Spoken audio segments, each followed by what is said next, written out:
happiness, everybody. What you want, what you need, what you want, what you need.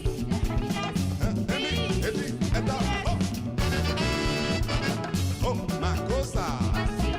Chinga, chinga, ba ba ba, chinga, a chinga, a chinga, magalaga, a chinga, oh. A chinga, chinga, ba ba ba, chinga.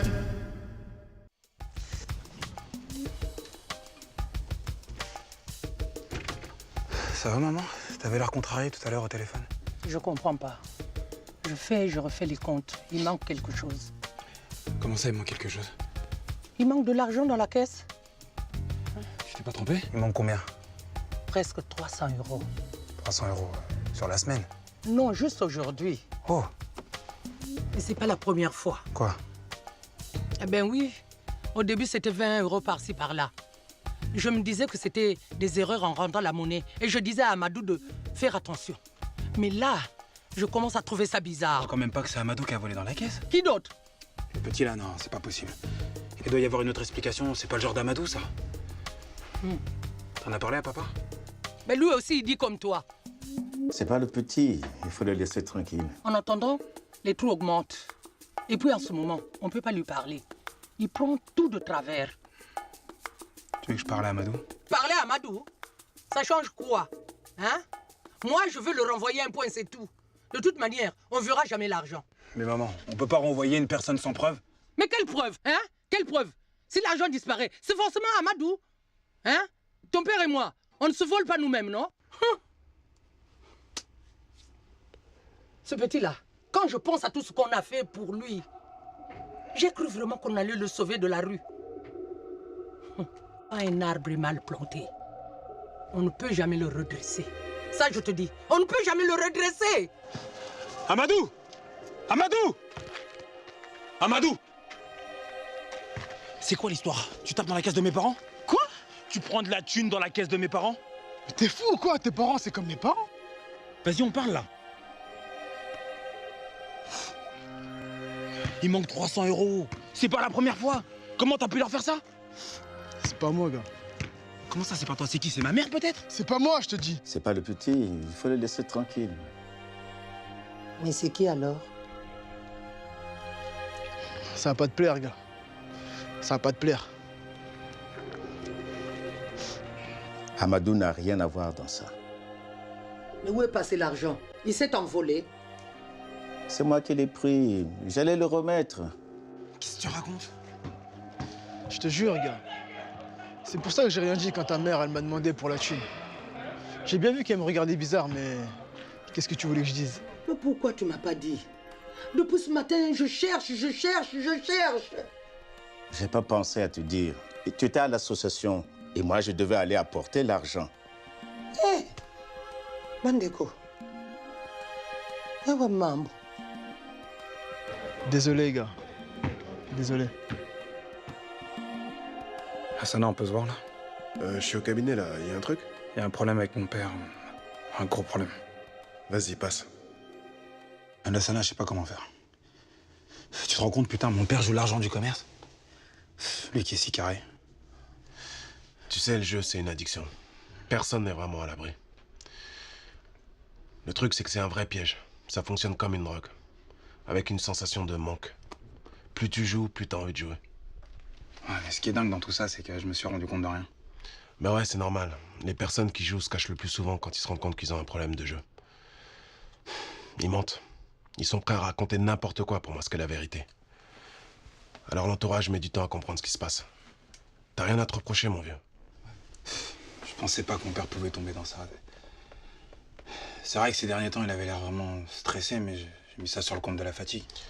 En fait, l'addiction au jeu rend irritable ou dépressif. Il faut aider ton père. Faut qu'il aille voir un spécialiste. D'ailleurs, je connais une structure très bien pour ça. Tu pourras les appeler de ma part. Okay. Je vais te dire un truc que j'ai pas raconté parce que j'étais pas fier. Mon frère aussi jouait. Bakary? Ouais. Beaucoup. Des grosses sommes. Il a souffert. Mais nous aussi, on a souffert. Tu vois, t'es pas le seul. Mais la bonne nouvelle, c'est qu'il s'en est sorti aujourd'hui. Ouais, en tout cas, c'est chaud. Comment je vais dire ça à ma mère, moi? Tu vas trouver les mots. T'inquiète pas. T'appelles de ma part. Bon, ok. Ok. Merci, Las.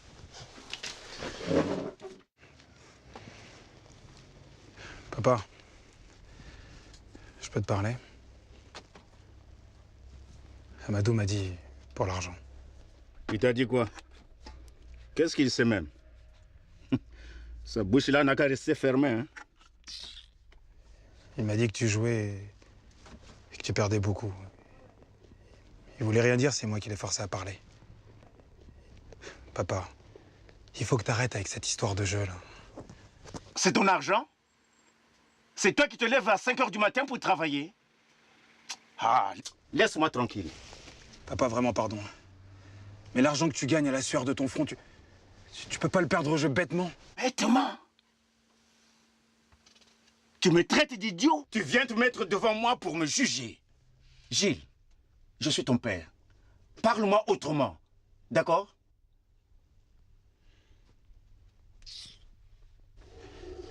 Je veux pas te juger, papa. Je veux juste t'aider. Je n'ai pas besoin de ton aide. Je vais régler mes problèmes moi-même comme je l'ai toujours fait. Je suis parti de rien. J'ai quitté le pays. J'ai travaillé toute ma vie. Quand la boutique a brûlé, j'ai recommencé à zéro. Alors, je ne me mêle pas de ta vie, alors ne te mêle pas de la mienne. C'est mon problème, Gilles.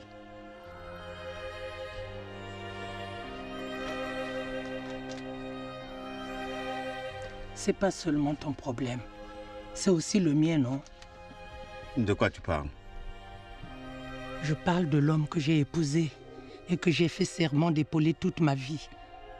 Je parle du père de mon fils. Je parle de celui qui avait juré de construire une maison pour mes parents et qui a tenu parole. Ça va aller, ça va aller. Ce n'est rien de grave. Je suis passée à la banque. Parce que ton histoire là, que tu prêtais de l'argent à ton cousin, j'ai trouvé ça bizarre. Les comptes sont vides. C'est la première fois que tu me mens. Je n'ai pas menti. Je voulais juste te protéger. Tu n'as pas dit la vérité. Il faut réagir. Laisse de côté ton orgueil et accepte qu'on puisse t'aider. Soit tu te décides de t'enfermer dans ton orgueil, mais moi je ne vivrai pas emprisonné. Soit tu choisis la fierté et on se bat ensemble. Hein?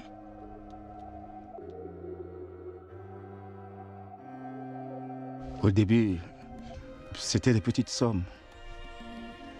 Je ne sais même pas comment ça a commencé. Après, j'y pensais tout le temps. Le jour, la nuit, il fallait que je joue. C'était comme une drogue. Et puis j'ai commencé à perdre pas mal d'argent. Je voulais me refaire. J'ai joué pour récupérer l'argent que j'avais perdu. Comme je connais le foot, j'ai pensé que là, je pouvais gagner.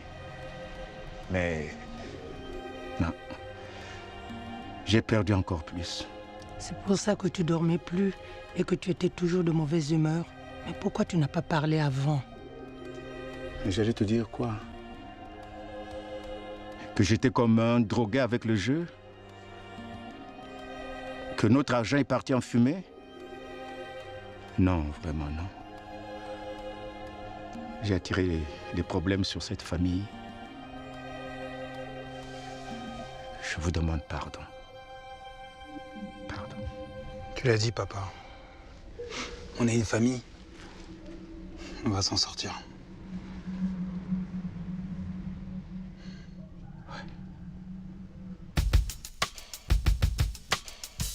L'addiction au jeu a des conséquences lourdes.